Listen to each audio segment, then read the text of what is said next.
নমস্কাৰ সকলোকে মোৰ নতুন ভিডিঅ'টিলৈ স্বাগতম জনাইছো। আজি মই ছাত্ৰ-ছাত্ৰীসকলক ঝুনা ছন্দৰ বিষয়ে ক'বলৈ লৈছো। ঝুনা বা একাউলি এনে ধৰণৰ ছন্দসজ্জাত এটা চৰণত দুশাৰীকৈ পদ থাকে আৰু প্ৰথম শাৰীত দুটা পৰ্ব থাকে, দ্বিতীয় শাৰীটো দুটা পৰ্ব থাকে। প্ৰথম শাৰীৰ প্ৰথম পৰ্বত 6টা অক্ষৰ আৰু দ্বিতীয় পৰ্বত 5টা অক্ষৰ, মুঠতে 11টা অক্ষৰ থাকে। ঠিক তেনেকৈ দ্বিতীয় শাৰীটো 6টা আৰু 5টা, অৰ্থাৎ প্ৰথম পৰ্বত 6টা আৰু দ্বিতীয় পৰ্বত 5টা অক্ষৰ, মুঠতে 11টা অক্ষৰ থাকে। সেই অনুসৰি দুই শাৰী মিলাই মুঠতে 22টা অক্ষৰ এটা চৰণত থাকে। গতিকে দুটা চৰণ মিলি এনে ধৰণৰ ছন্দসজ্জাত 44টা অক্ষৰ থাকে। এইখিনিতে আমি এটা উদাহৰণ লৈছো। সত্যযুগে কৰি ধ্যান সমাধি, ত্ৰেতাত সমস্তে যজ্ঞ আৰাধি। এইটো হৈছে এটা চৰণ। ইয়াত দুশাৰী পদ আছে। প্ৰথম শাৰীত দুটা পৰ্ব আছে। সত্যযুগে কৰি এইটো হৈছে প্ৰথম পৰ্ব। ইয়াত 6টা অক্ষৰ আছে। সত্যযুগে কৰি 6টা অক্ষৰ। ধ্যান সমাধি এইটো হৈছে দ্বিতীয় পৰ্ব আৰু ইয়াত 5টা অক্ষৰ আছে।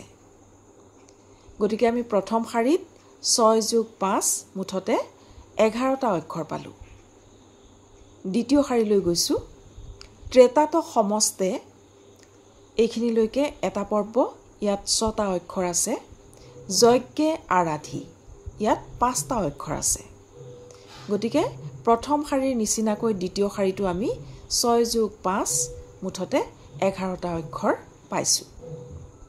গতিকে গোটেই চৰণটোত মুঠতে আমি 22টা অক্ষৰ পাম। এতিয়া আমি দ্বিতীয় চৰণটোলৈ যাওঁ। দাপৰে পূজৈ নানা ভক্তি ভাৱে, কলিত কীৰ্তনে হিগতি পাৱে। এতিয়া দ্বিতীয় চৰণৰ প্ৰথম শাৰীটো চোৱা। প্ৰথম শাৰীত দুটা পৰ্ব থাকিব লাগিব আৰু প্ৰথম পৰ্বত 6টা অক্ষৰ আৰু দ্বিতীয় পৰ্বত 5টা অক্ষৰ থাকিব লাগিব। সেই অনুসৰি দাপৰে পূজৈ এইখিনিলৈকে আমি 5টা অক্ষৰ পালোঁ, কিন্তু 6টা অক্ষৰ থাকিব লাগিব।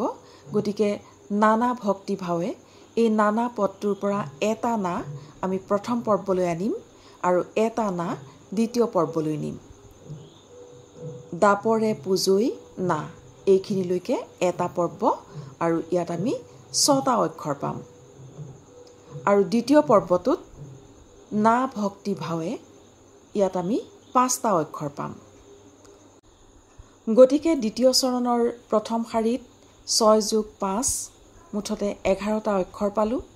ঠিক তেনেকৈ দ্বিতীয় শাৰীটো কলিত কীৰ্তনে হিগতি পাৱে। কলিত কীৰ্তনে এইখিনিলৈকে এটা পৰ্ব, ইয়াত আমি 6টা অক্ষৰ পাইছোঁ। হিগতি পাৱে দ্বিতীয় পৰ্ব, ইয়াত আমি 5টা অক্ষৰ পাইছোঁ। আৰু গোটেই চৰণটোত 11-11কৈ মুঠতে 22টা অক্ষৰ পালোঁ। তেনেহ'লে দুটা চৰণত মুঠতে 44টা অক্ষৰ থাকিব। এনেধৰণৰ ছন্দসজ্জাত গঠিত ছন্দই হৈছে ঝুনা বা একাউলি ছন্দ।